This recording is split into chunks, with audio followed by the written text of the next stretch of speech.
ಬೇಳೆ ಹೋಳಿಗೆ ತರ ಅನ್ಸತ್ತೆ, ಅಂದ್ರೆ ಬೇಳೆ ಹೋಳಿಗೆ ಅಲ್ಲ. ಅಲ್ಲ. ತುಂಬಾ ಸಾಮಾನ್ಯನ್ ಬೇಡ, ಕಮ್ಮಿ ಐಟಮ್ ನಲ್ಲಿ ಒಳ್ಳೆ ಮಾವಿನ ಹಣ್ಣು ಹೋಳಿಗೆ ಮಾಡ್ಬೋದು. ಚೆನ್ನಾಗಿ ಬ್ರೌನ್ ಆಗಿ ಹುರ್ಕೋಬೇಕು. ಹಾಕು, ಎಲ್ಲ ಹಾಕ್ಬಿಡು, ಚೆನ್ನಾಗಿರುತ್ತೆ. ಪೂರ್ಣ ಬೀಳೋದ್ನ ಹದ ನೋಡ್ಕೊಳ್ಳಿ, ಚೆನ್ನಾಗಿ ಸರಿಯಾಗಿದೆ ಅದು. ಸ್ವಲ್ಪ ಸಾಫ್ಟ್ ಆಗಿರುತ್ತೆ, ಅಂದ್ರೆ ಚೆನ್ನಾಗಿ ಏನು ತೊಂದರೆ ಮಾಡಲ್ಲ. ಈಗಕ್ಕ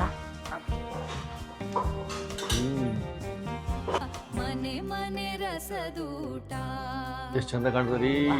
ವಾವ್, ನೋಡೋದಕ್ಕೆ ಬೇಳೆ ಹೋಳಿಗೆ ತರನೇ ಇರುತ್ತೆ, ಅಂದ್ರೆ ಅದು ಬೇಳೆ ಹೋಳಿಗೆ ಅಲ್ಲ, ಮಾವಿನ ಹಣ್ಣಿನ ಹೋಳಿಗೆ. ಈ ಹೂರ್ಣದಿಂದ ನಮಗೆ ಈ ಹೋಳಿಗೆ ಉದ್ಭವ ಆಗ್ತದೆ.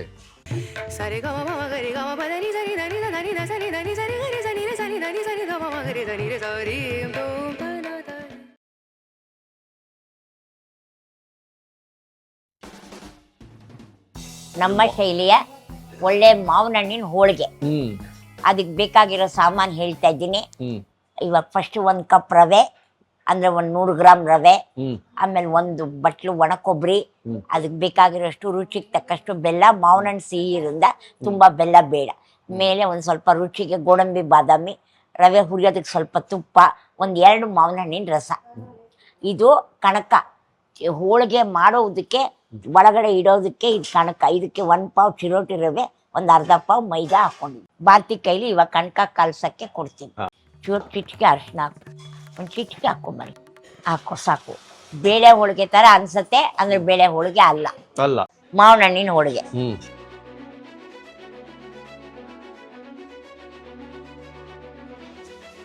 ಇವಾಗ ಫಸ್ಟ್ ಕಣಕ ಕಲ್ಸ್ಕೊತಾ ಇದ್ದೀವಿ. ಕಣಕ ಕಲ್ಸಿಟ್ಕೊಂಡು ಹೂರ್ಣ ರೆಡಿ ಮಾಡ್ಕೊಳ್ಳೋಣ. ಅಷ್ಟೇ, ಎಲ್ಲ ರೆಡಿ ಇದೆ ಇಲ್ಲಿ. ಎಲ್ಲ ರೆಡಿ ಇದೆ. ತುಂಬಾ ಸಾಮಾನ್ಯನ್ ಬೇಡ, ಕಮ್ಮಿ ಐಟಮ್ ನಲ್ಲಿ ಒಳ್ಳೆ ಮಾವಿನ ಹಣ್ಣು ಹೋಳಿಗೆ ಮಾಡ್ಬೋದು. ಹೋಳಿಗೆ ಇಟ್ಟು ಚಪಾತಿ ಇಷ್ಟಷ್ಟು ಗಟ್ಟಿ ಬೇಡ, ಸ್ವಲ್ಪ ಮೆತ್ತಗಿರ್ಬೇಕು.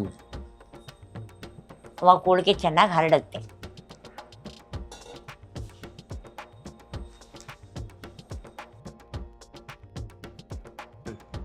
ಕಣಕ, ಚಿರೋಟಿ ರವೆ, ಮೈದಾ ಹಾಕಿ, ಸ್ವಲ್ಪ ಎಣ್ಣೆ ಹಾಕಿ ಕಲಸಿ ರೆಡಿಯಾಗಿ ಇಟ್ಕೊತಾ ಇದ್ದೀವಿ. ಈಗ ಹೂರ್ಣ ರೆಡಿ ಮಾಡಬೇಕು. ಇವಾಗ ತಟ್ಟೆ ಹಾಕಿ ಮುಚ್ಚಿಡೋಣ. ಮುಚ್ಚಿಟ್ಬಿಡಮ್ಮ, ಸ್ವಲ್ಪ ಹೊತ್ತು ಬಿಟ್ಟು ನಾದೋಣ ಬೇಕಾದ್ರೆ. ತುಪ್ಪ ಸ್ವಲ್ಪ ಹಾಕೊಮ್ಮ ಆ ರವೆ ಹುರಿಯೋಕ್ಕೆ. ಇನ್ನೊಂದ್ಸತಿ ಫುಲ್ಲಾಗಿ ಹಾಕು. ಇನ್ನೊಂದು ಚೂರು ಹಾಕು. 3 ಸ್ಪೂನ್ ಹಾಕು. 3 ಸ್ಪೂನ್ ಹಾಕೊಂಡು ಸಾಕು. ಇವಾಗ ರವೆ ಹುರ್ಕೊಳ್ಳೋದ. ತುಪ್ಪ ಕಾಯ್ಲಿ. ಇದು ಹೂರ್ಣಕ್ಕೆ, ಇದು ಹೂರ್ಣ ರೆಡಿ ಆಗ್ತಾ ಇದೆ. ಇವಾಗ ರವೆ ಹಾಕಮ್ಮ. ಗಮ್ಮಂತ ನಿಧಾನಕ್ಕೆ ಹುರ್ಕೊಪ್ಪ, ತುಂಬಾ ತುಪ್ಪ ಕಾದ್ಬಿಡುತ್ತೆ. ಹುಷಾರು, ಉರಿ ಸಣ್ಣ ಮಾಡ್ಕೊಂಡಿಯಪ್ಪ. ಚೆನ್ನಾಗಿ ಬ್ರೌನ್ ಆಗಿ ಹುರ್ಕೋಬೇಕು. ಆಮೇಲೆ ಅದಕ್ಕೆ ಒಣ ಕೊಬ್ಬರಿ ಹಾಕೋಬೇಕು. ಫಸ್ಟ್ ಕೊಬ್ಬರಿ ತಗೊಮ್ಮ. ಪುಡಿ ಮಾಡ್ಬೇಕಾ? ಪುಡಿ ಮಾಡಬೇಕು. ಈ ಸಿಪ್ಪೆ ಎಲ್ಲ ತೆಕ್ಕೊಂಡು, ಇದು ರಸ ತೆಕ್ಕೊಂಡು ಒಂದ್ಸತಿ ಮಿಕ್ಸಿ ಮಾಡಿ ಅದ್ರೊಳಗೆ ಹಾಕ್ಬೇಕು.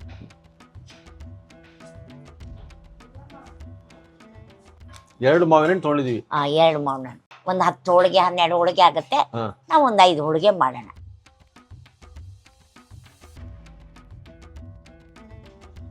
ಮಾವಿನ ಹಣ್ಣಿನ ರಸ ರೆಡಿಯಾಗಿದೆ. ಒಂದ್ಸತಿ ಮಿಕ್ಸಿಗೆ ಹಾಕೋಬೇಕು. ಇವಾಗ ಬಾದಾಮಿ, ಗೋಡಂಬಿ, ಏಲಕ್ಕಿನೂ ಪುಡಿ ಮಾಡ್ಕೋಬೇಕು.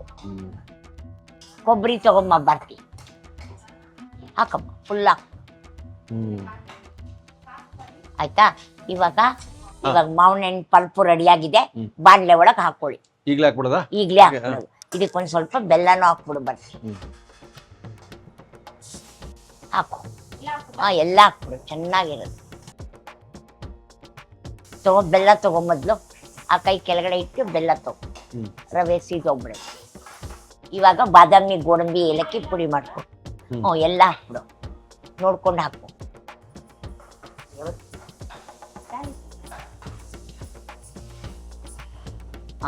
ಗುಂಡಕ್ಕಾಗತ್ತೆ. ತಗೋ, ಬಾದಾಮಿ, ಗೋಡಂಬಿ, ಏಲಕ್ಕಿ ಎಲ್ಲ ಪುಡಿ ಮಾಡಿ ಕೊಡಿ ಈ ಕಡೆ.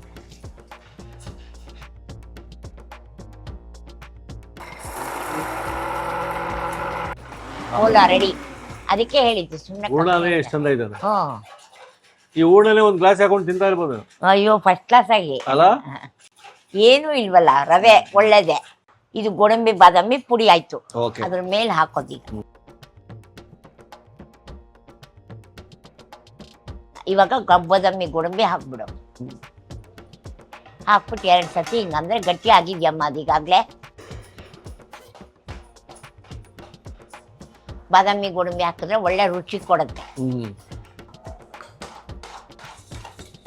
ಇದು ಹೋಳಿಗೆ ಎಲೆ 3 ರೂಪಾಯಿ ಒಂದು ಶೀಟು, ಎಲ್ಲ ಕಡೆಗೂ ಸಿಕ್ಕತ್ತೆ. 3 ರೂಪಾಯಿ ಒಂದು ಶೀಟ್. ರೇಟ್ ಹೇಳ್ಬಿಟ್ಟು ನೋಡಿ. ರೇಟು ಹೇಳ್ಬಿಟ್ಟೆ ನಾನು. ಪೂರ್ಣ ಆಗಿದೆ, ಕೆಳಗಡೆ ಇಳಿಸ್ಕೊ. ಹೂರ್ಣ ರೆಡಿ ಆಯ್ತು. ಪೂರ್ಣ ಬೀಳೋದ್ನ ಒಂದು ಹದ ನೋಡ್ಕೊಳ್ಳಿ. ಚೆನ್ನಾಗಿ ಸರಿಯಾಗಿದೆ ಅದು. ಹಂಚು ರೆಡಿ ಆಯ್ತು.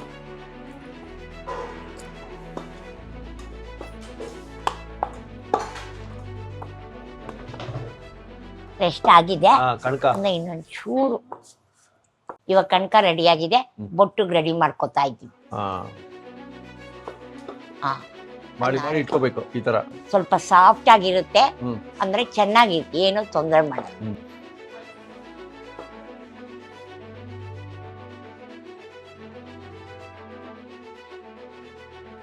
ಇವಾಗ ಹೋಳಿಗೆಗೆ ರೆಡಿ ಮಾಡ್ಕೊಳ್ಳೋಣ. ಶೀಟಿಗೆ ಸ್ವಲ್ಪ ಎಣ್ಣೆ ಹಚ್ಕೊಳ್ಳಿ.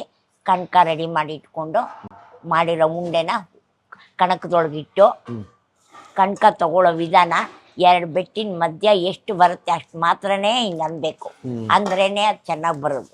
ಹೋಳಿಗೆ ತುಂಬ ಕಣಕವಾಗ್ಬಿಡು, ಜಾಸ್ತಿ ಕಣಕ ಆಗ್ಬಾರ್ದು, ತೆಳ್ಳಕ್ಕಿರ್ಬೇಕು.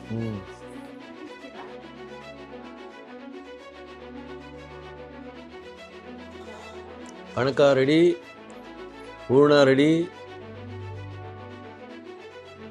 ನಮ್ಮ ಮಾವಿನ ಹಣ್ಣಿನ ಹೋಳಿಗೆ ರೆಡಿ ಆಗ್ಬಿಡ್ತದೆ.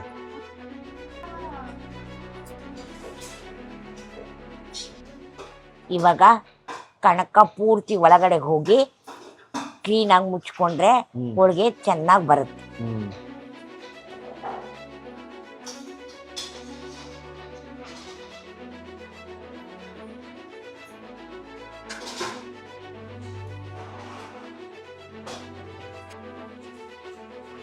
ಕೃಷ್ಣ ವಾಸುದೇವ.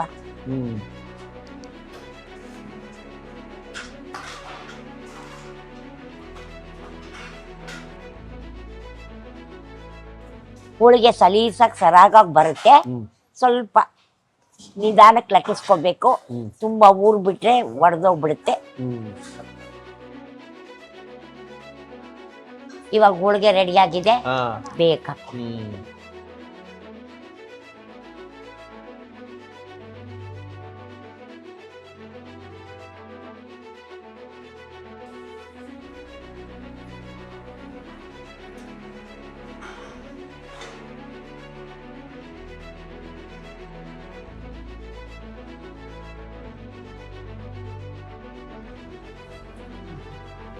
ಇಸಕ್ಕ.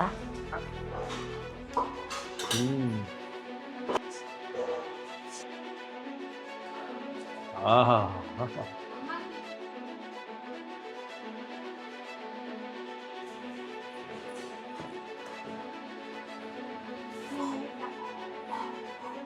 ಹೋಳಿಗೆ ರೆಡಿಯಾಗಿದೆ. ಇವಾಗ ತೆಕ್ಕೊಪ್ಪ, ಹಂಗೆ ಬಿಟ್ಬಿಡು ಜಾಣ.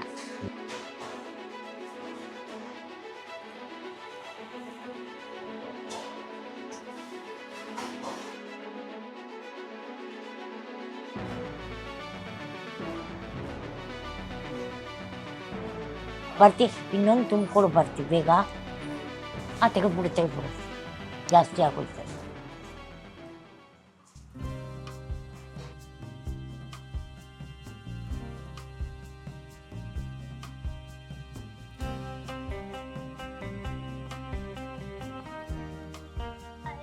ಅದ ಏನ್ ತಿಂಡಿ ಅಂತ ನೀನು ಇದು ಏನ್ ತಿಂಡಿ ಅಲ್ಲ, ನೀನು ಇಷ್ಟು ಸ್ವಲ್ಪ ಹೊತ್ತಾಗೋಯ್ತು. ನಂಗೆ ಇನ್ನೊಂದು ಚೂರು ಮುಂಚೆ ಹೇಳ್ಬೇಕಲ್ಲ ಮರಿ. ಇವತ್ತು ನಮ್ಮ ಹತ್ರ ಏನ್ ತಿಂಡಿ ಇದೆ ಅಮ್ಮ? ಆಲೂಗಡ್ಡೆ ಪಲ್ಯ.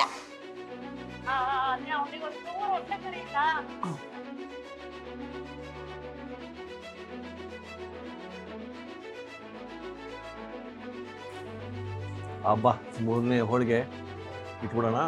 ರೈಟ್, ಸರಿ ಬಂತಪ್ಪ. ಸೂಪರಾಗಿ ಕಾಣ್ತಿದೆ.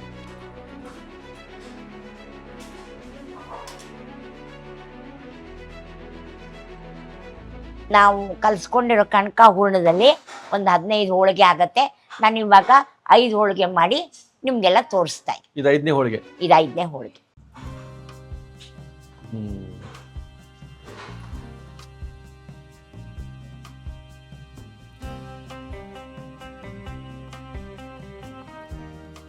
ಎಷ್ಟು ಚಂದ ಕಾಣ್ತದೆ ರೀ. ವಾವ್.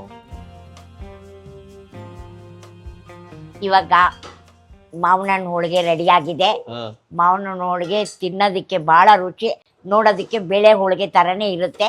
ಅಂದರೆ ಅದು ಬೇಳೆ ಹೋಳಿಗೆ ಅಲ್ಲ, ಮಾವಿನ ಹಣ್ಣು ಹೋಳಿಗೆ. ನೀವು ಮನೇಲಿ ಮಾಡಿಕೊಂಡು ತಿಂದು ರುಚಿ ಹೇಳಿ.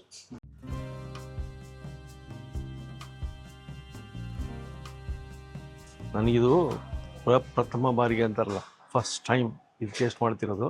ನೋಡಿ ಹಿಂಗಿದೆ, ನೋಡೋದಕ್ಕೆ ಬೇಳೆ ಹೋಳಿಗೆ ಅನ್ಕೋಬೋದು ನೀವು, ರುಚಿಯಲ್ಲೇ ಗೊತ್ತಾಗೋದು ನಿಮಗೆಲ್ಲ ಮಹಿಮೆ ಇದ್ರದ್ದು.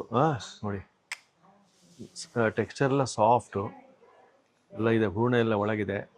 ಎಷ್ಟು ಟ್ರಾನ್ಸ್ಪರೆಂಟ್ ಆಗಿದೆ ಅಂದರೆ ನಿಮಗೆ ಇದು ಮೇಲಿನ ಲೇಯರೇ ಗೊತ್ತಾಗಲ್ಲ, ಅಷ್ಟು ಚೆನ್ನಾಗಿ ಅದು ಹೊಂದ್ಕೊಂಬಿಟ್ಟಿದೆ. ಟೇಸ್ಟ್ ಮಾಡೋಣ. ತುಪ್ಪದಲ್ಲಿ ಮಿಂದೆದ್ದಿರೋ ಮಾವಿನ ಹಣ್ಣಿನ ಸೀಸನ್ ತಕ್ಕಂಗೆ ಹೋಳಿಗೆ.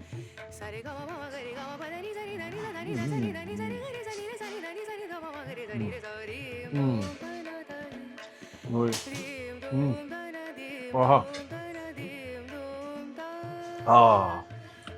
ಹಂತ ಹಂತವಾಗಿ ಆ ರುಚಿಯನ್ನು ನಮ್ಗೆ ಕೊಡ್ತಾ ಹೋಗ್ತದೆ.